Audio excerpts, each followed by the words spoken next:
Hello friends, learn with Shweta के online platform से मैं श्वेता सिंह आप सभी का एक बार फिर से स्वागत करती हूँ। आशा करती हूँ कि आप सब स्वस्थ होंगे, सकुशल होंगे और अच्छे से अपने अपने एग्ज़ाम की तैयारी कर रहे होंगे। आप लोगों ने पता ही है फ्रेंड्स कि मैंने कल जो है पॉलिटी का संविधान का एक बहुत ज़बरदस्त वीडियो अपलोड किया था और मुझे पूरी उम्मीद है कि आपको वीडियो पसंद भी आया होगा। वही पॉलिटी की अपनी सीरीज़ को हम आगे चलाते हैं। आप सभी जानते हैं कि इस समय जो बिहार शिक्षक भर्ती का जिसका हम लोग इस समय प्रिपरेशन कर रहे हैं TRE 2 का, उसमें जो GSTK का पोर्शन है वो 40 मार्क्स में है। आप चाहे 1 to 5 का एग्ज़ाम दे रहे हो, चाहे आप 6 to 8 का एग्ज़ाम दे रहे हो। और आप जानते हैं कि इसके इस समय मेरिट बनाने में इसका बहुत बड़ा अहम योगदान होता है। हिंदी तो खैर 1 to 5 में एक बहुत बड़े नंबर में आ रही है, तो इस बार तो पिछले बार के एग्ज़ाम में यही था कि हिंदी जो है क्वालिफाइंग थी, तो आपको सिर्फ क्वालिफाई करना था। लेकिन इस समय है कि भाई हिंदी के हिसाब से मेरिट बनेगी, GSDK के हिसाब से मेरिट बनेगी। तो इसलिए इस समय वर्तमान समय में ये सारे सब्जेक्ट आपके लिए बहुत महत्वपूर्ण हो जाते हैं। और आप सब जानते हैं कि जो कुछ भी आपके सामने नज़र आ रहा है सब कुछ GSTK है, सब कुछ GS है। कहते हैं नहीं कि आप अगर देखते हैं कि आप सूर्य से लेकर के धरती के नीचे पाताल लोक तक कुछ भी देखते हैं, जो भी आप देखते हैं, जो भी आप जानते हैं, सब कुछ GSTK है। तो चलिए हम अपनी तैयारी को आगे बढ़ाते हैं। और फ्रेंड्स, मैं आप लोगों को बस एक बात ये बताना चाहती हूँ कि मैं आपको जो भी कंटेंट प्रोवाइड कर रही हूँ, ये सभी कंटेंट आपको जो है हमारे टेलीग्राम चैनल पे एजुकेशन 2.0 के टेलीग्राम चैनल पे मिल जाते हैं। और टेलीग्राम चैनल के लिंक मैं कमेंट बॉक्स में पिन कर देती हूँ ताकि आपको आसानी से वहाँ से चीज़ें मिल जाती हैं। और ये सब वन लाइनर है, हैंड रिटन नोट्स हैं, तो आप इजीली इसका स्क्रीनशॉट भी ले सकते हैं, तो भी आपको पढ़ने में यह आसानी रहेगी। तो मैं आशा करती हूँ कि उद्देश्य मेरा पूरा हुआ। चाहे आप टेलीग्राम के माध्यम से लें, चाहे आप स्क्रीनशॉट के माध्यम से लें, आप इसको अध्ययन करें और इस तरह से याद करें कि अगर ये प्रश्न आपके सामने एग्जाम में आते हैं तो ये आपसे गलत नहीं होने चाहिए। क्योंकि अगर आप ये बेसिक क्वेश्चंस हैं, बेसिक और बहुत इंपॉर्टेंट, और जिनकी पूरी संभावना होती है कि मिलने ही मिलने वाले होते हैं। तो जो लोग नए हैं तो वो अपनी तैयारियों को बूस्ट अप करें, और जो लोग पहले से तैयारी कर रहे हैं वो अपनी तैयारियों को और शार्प करें। और आज का हम अपना वीडियो स्टार्ट करते हैं। आज का संविधान का हमारा जो सबसे पहला प्रश्न है वो ये है दोस्तों कि मूल रूप से संविधान में कितने मूल अधिकार हैं। मतलब अगर आपके सामने ये प्रश्न आता है कि संविधान में कितने मूल अधिकार हैं, इसके दो उत्तर हैं दोस्तों। जैसे प्रश्न नंबर 2 है कि वर्तमान में संविधान में कितने मूल अधिकार हैं, तो प्रश्न देखिए दोस्तों, अगर आपसे ये पूछा जाता है कि जब संविधान बना, या मूल रूप मतलब उसका जो वो ओरिजिन फॉर्म है कि जब संविधान बना था तब मूल अधिकार कितने थे, उस पुराने समय में जो मूल अधिकार थे वो 7 थे। लेकिन वर्तमान समय में संविधान में आपके 6 मूल अधिकार हैं। तो वो एक कौन सा मूल अधिकार है जिसको कम किया गया है? अगर आपको पता है तो कमेंट बॉक्स में इसका जवाब लिखिएगा, और अगर नहीं पता है तो वीडियो में लास्ट तक बने रहिएगा। आगे इसके बारे में डिटेल व्याख्या मैं करूंगी कि कैसे आपका जो है संविधान के जो मूल अधिकार है वो 7 से 6 हुए, कौन सा हटाया गया, कैसे हटाया गया, उसको उसके बाद वहाँ से हटा के उसको कहाँ पे उसकी प्लेसिंग हुई है, ये सारी चीज़ें हम आपको आगे पढ़ाएंगे। तो इसलिए वीडियो में लास्ट तक बने रहिएगा। आगे चलते हैं, तो 2 प्रश्नों को एक बार फिर से रिवाइज कर लें, फिर आगे बढ़ते हैं कि मूल रूप से संविधान में कितने मूल अधिकार हैं। 7 मूल अधिकार हैं। ये बात है कि अगर आपके मूल रूप से पूछे जाते हैं। उसके बाद दूसरा प्रश्न आता है कि भाई वर्तमान में संविधान में कितने मूल अधिकार हैं, वो क्या है 6। चलिए आगे चलते हैं कि संविधान में कौन कौन से मूल अधिकार हैं और किस अनुच्छेद में हैं। अब चलते हैं बहुत ज़रूरी प्रश्न की ओर कि हमारे वो मूल अधिकार 6 कौन कौन से हैं और वो कौन कौन से आर्टिकल में पाए जाते हैं। तो ये देखिए फ्रेंड्स, ये दिखने में आपको एक प्रश्न लग रहा है, लेकिन इस एक प्रश्न में बहुत सारे प्रश्न समाहित हैं। जो चलिए 6 मूल अधिकार पढ़ते हैं। सबसे पहला मूल अधिकार है समानता का अधिकार, यानी कि राइट टू इक्वालिटी। और दूसरा है स्वतंत्रता का अधिकार, राइट टू फ्रीडम, शोषण के विरुद्ध रक्षा का अधिकार और धर्म की स्वतंत्रता का अधिकार।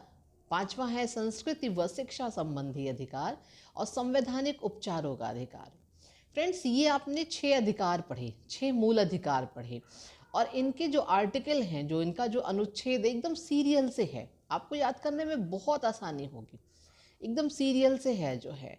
जैसे अगर आप इक्वालिटी शब्द की बात करते हैं तो इक्वालिटी ई से स्टार्ट होता है, और एफ यानी कि फ्रीडम, वो एफ से स्टार्ट होता है। तो पहले ई आता है कि पहले एफ आता है? तो पहले ई आता है।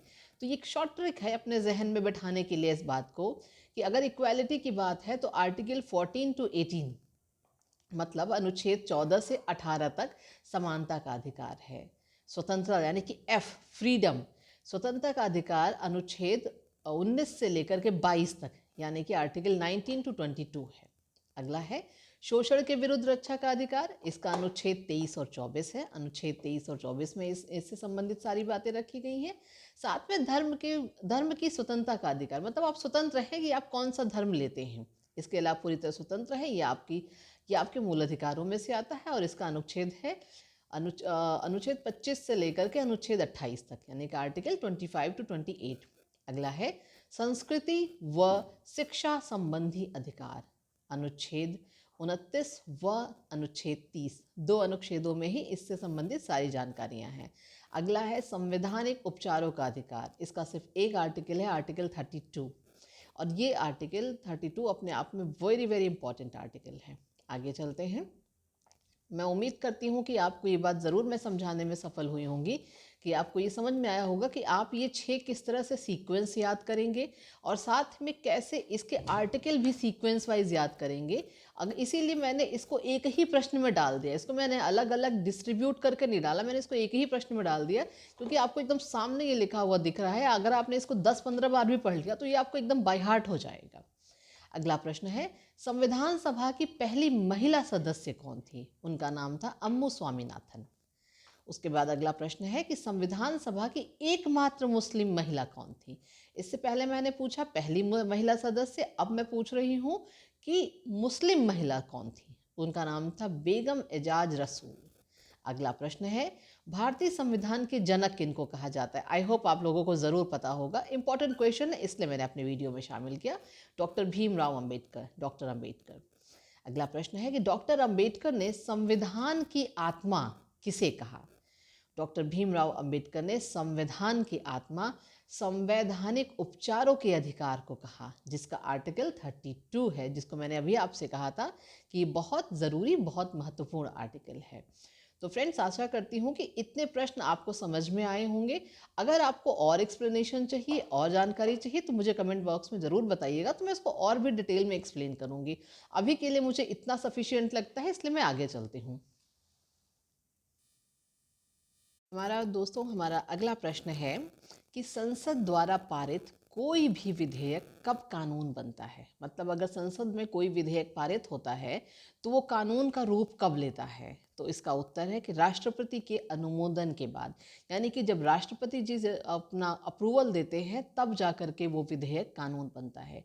मतलब संसद में अगर कोई भी मुद्दे पर चर्चा हुई, कोई विधेयक लाया गया तो विधेयक संसद से पास ज़रूर हो जाता है, लेकिन वो कानून के रूप तभी लेता है जब उस पर राष्ट्रपति अपना अप्रूवल देते हैं। आगे चलते हैं। किसे लोकसभा की कार्यवाही में भाग लेने का तो अधिकार है परंतु वोट देने का अधिकार नहीं है? बड़ा अच्छा प्रश्न है दोस्तों कि लोकसभा की कार्यवाही में तो भाग लेने का पूरा राइट है लेकिन वोट देने का राइट नहीं है। ये है महान्यायवादी, उन्हें लोकसभा की कार्यवाही में पूरा अधिकार है, भाग लेते हैं, पार्ट लेते हैं, अपना पूरा योगदान देते हैं, लेकिन वोट नहीं कर सकते हैं।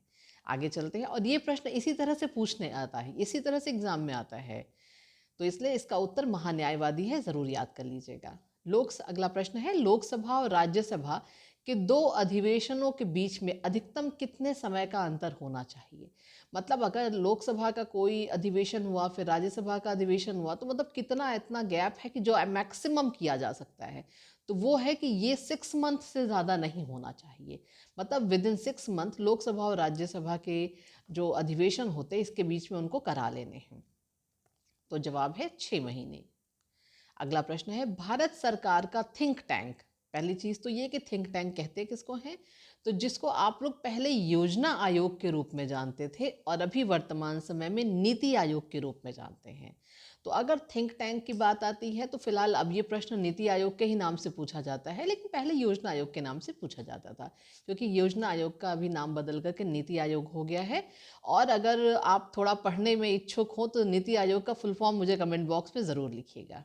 आगे चलते हैं कि नीति का फुल फॉर्म क्या है। नीति आयोग में नीति का एक फुल फॉर्म है और वो भी पूछा जाता है। आगे चलते हैं। संविधान का अनुच्छेद 17 और 18 प्रदान करता है, क्या प्रदान करता है? अभी आपने इससे पहले दोस्तों पढ़ा कि संविधान में हमने आपको मूल अधिकारों में से 6 अधिकार बताए और उनके आर्टिकल बताए, क्योंकि आप जानते हैं कि बहुत सारे बहुत सारे आर्टिकल हैं, तो आप इतने आर्टिकल ना कोई याद कर सकता है ना कोई याद करा पाता है। तो जो प्रिपरेशन के पॉइंट ऑफ व्यू से जो जो इम्पोर्टेंट होते हैं वो मैं अपने वीडियो में आप लोगों के लिए शामिल करती जाऊंगी। तो प्रश्न हमारा है कि संविधान का अनुच्छेद 17 और अनुच्छेद 18 क्या प्रदान करता है? तो सामाजिक समानता प्रदान करता है। आगे चलते हैं।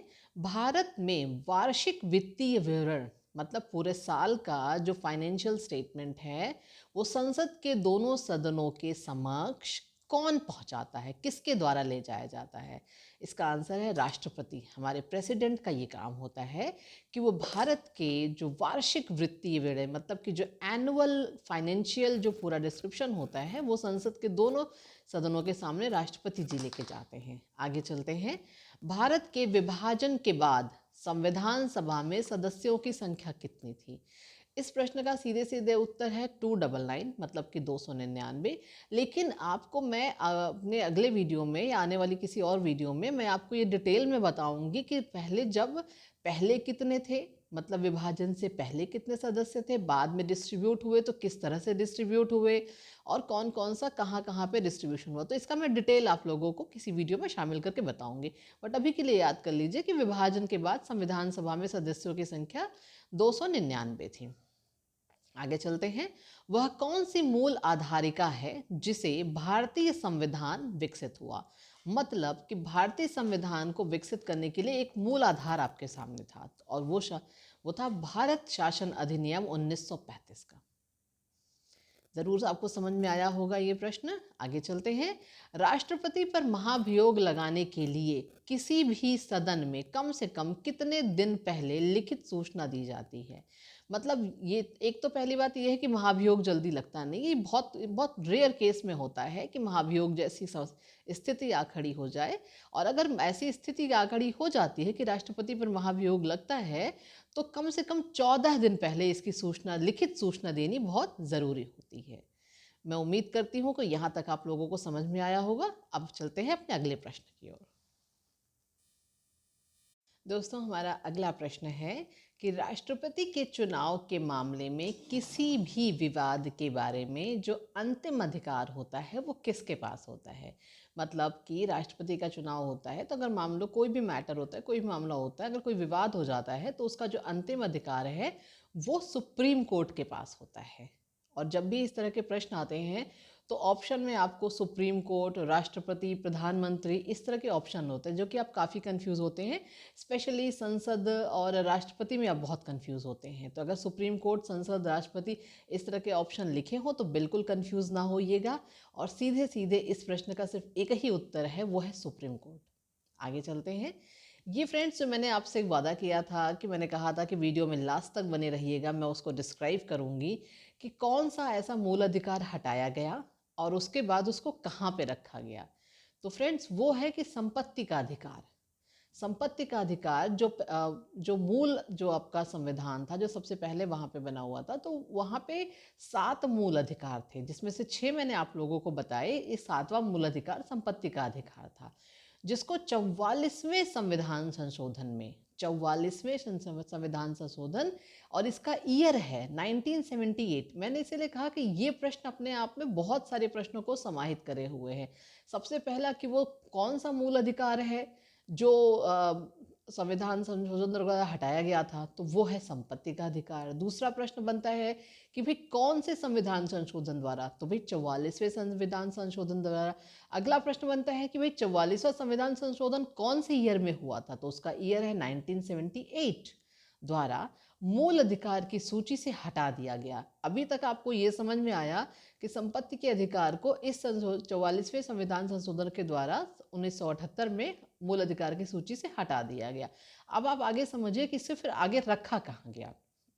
फिर इसे संविधान के भाग 12 ये भी याद रखिएगा क्योंकि ये भी पूछा जाता है और बहुत बार पूछा जाता है कि भाग 12 में अनुच्छेद कौन सा है, 300 क।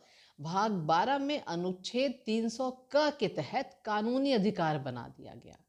तो ये प्रश्न दोस्तों अपने आप में आप देख पा रहे हैं कि कितने सारे प्रश्नों को समाहित किए हुए, इसीलिए मैंने इसको एक डिटेल लाइन में लिख दिया ताकि आप लोगों को अच्छे से समझ में आए। और उसके नीचे मैंने लिखा हुआ है, देखिए कि अतः मूल अधिकार 6 है। मतलब अभी इसलिए मूल अधिकार कितने हैं? 6 हैं, क्योंकि जो 7वां मूल अधिकार था वो संपत्ति का अधिकार था, जिसको 44वें संविधान संशोधन द्वारा 1978 में मूल अधिकार की सूची से हटा करके भाग 12 के अनुच्छेद 300 क के तहत कानूनी अधिकार बना दिया गया। मतलब आपके पास कितनी संपत्ति है, इस सब पे कानून की नज़र होती है, मतलब गवर्नमेंट की नज़र होती है। तभी आप देखते हैं ना कि संपत्ति का ब्यौरा देना होता है, टैक्स देना होता है, ये सारी चीज़ें अब सरकार की निगरानी में होती हैं। पहले ऐसा नहीं था, पहले भाई आपके पास जितने पैसे चाहे उतने रख लो। तो इसीलिए कोई मनमानी ना करने पाए, इसीलिए इस चीज़ को वहाँ मूल अधिकार से हटा करके कानूनी तौर पे बना दिया गया था। आई होप आपको ये प्रश्न समझ में आया होगा। आगे चलते हैं। भारतीय संविधान के किस संविधान संशोधन द्वारा 2 शब्द समाजवाद और धर्मनिरपेक्ष जोड़े गए हैं? Very important and very popular and very favourite question और यूपी, एमपी एंड बिहार। कौन से संविधान संशोधन द्वारा ये 2 शब्द, और ये दोनों शब्दों को भी याद रखिएगा, ये 2 शब्द कौन से हैं? एक समाजवाद, एक धर्मनिरपेक्ष है। कि कौन से 2 शब्द थे ये भी पूछा जाता है। और इसको कौन से संविधान संशोधन द्वारा जोड़ा गया? तो ये है कि 42वें संविधान संशोधन द्वारा। और 42वें संविधान संशोधन को मिनी संविधान संशोधन भी कहा जाता है, क्योंकि इस वाले संविधान संशोधन में बहुत सारे चेंजेस हुए थे। आगे चलते हैं। संविधान का अनुच्छेद 123 आर्टिकल 123 कौन सी चीज से संबंधित, किससे संबंधित है? तो वो है राष्ट्रपति के अध्यादेश से संबंधित है। तो दोस्तों ये रहे हमारे आज के 20 बहुत बेहतरीन क्वेश्चन। आप सभी जान रहे हैं कि मैं ये 20 केवल बोल रही हूँ, ये अपने आप में तकरीबन 40 क्वेश्चन के बराबर का ये पूरा सेट रहा है। तो ये इसमें जितने भी प्रश्न हैं सभी बेहतरीन हैं और बहुत ही महत्वपूर्ण है एग्जाम के लिए। तो इनको ज़रूर पढ़िएगा, याद कीजिएगा, मेमोराइज कीजिएगा, बार बार रिपीट कीजिएगा। और आपको इसके लिए अलग से नोट्स बनाने की भी ज़रूरत नहीं है, क्योंकि ये पूरी नोट एज इट इज़ इसी फॉर्मेट में आपको टेलीग्राम चैनल पे मिल जाएगी। आप बस टेलीग्राम चैनल पे जुड़े रहिएगा हमारे साथ में। इसका लिंक एजुकेशन 2.0 के कमेंट बॉक्स में आपको मिल जाएगा। तो चलिए, मुझे उम्मीद है कि आपको आज का वीडियो ज़रूर पसंद आया होगा। अगर वीडियो पसंद आता है तो लाइक, शेयर, सब्सक्राइब ज़रूर करिएगा। और अगर आप चैनल पे नए हैं तो बेल आइकन का बटन ज़रूर प्रेस कीजिएगा, कि ताकि मेरी आने वाली हर वीडियो की नोटिफिकेशन आपको तुरंत मिल जाए। चलिए मिलते हैं अगली एक नई वीडियो में। Thanks for watching my video. Thank you.